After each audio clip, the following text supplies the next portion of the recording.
دیارە ماوەی 40 ڕۆژ لەمەوبەر یەکێک لە هونەرمەندە هەرە دیارەکانی نێودنیای گۆرانی و موزیک کوردی لە تەمەنی 94 ساڵیدا کۆچی دوایی کرد. ئەو هونەرمەندەش هونەرمەند باکووریە. لە هەولێری پایتەختی کوردستان مەراسیمێکی تایبەت بە چلەی ئەو هونەرمەندە بەڕێوەچوو.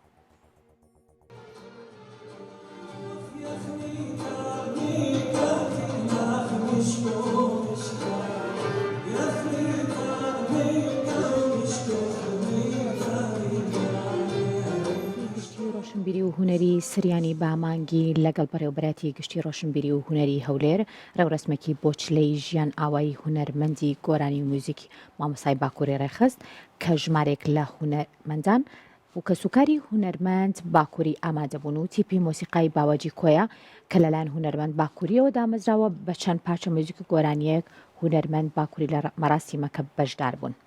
هونەرمەند باکووری ناوی تەواوی ئەندریاز ئیسرائیل خەمۆیە و لە ساڵی 1928 لە شاری کۆیە لە بنەماڵێکی ئاشووری لەدایک بووە.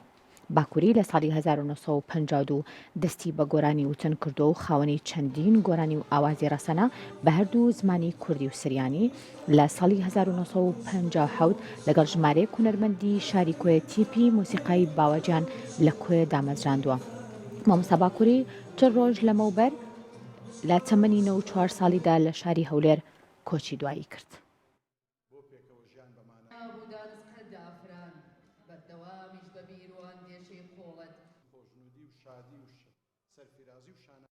مامۆستا باکووری هەر وەک ئایکۆنێکی پێکەوە ژیان برایانە و خۆشەویستی لە نێوان هەموو پێکهاتەکانی کوردستان دەمێنێتەوە و پەیامەکەی لە ڕێگەی خوێندکار و هونەرە دۆستەکانی و لە ڕێگەی هەمووان بە زیندوی و بەردەوام کاریگەر دەمینێتەوە.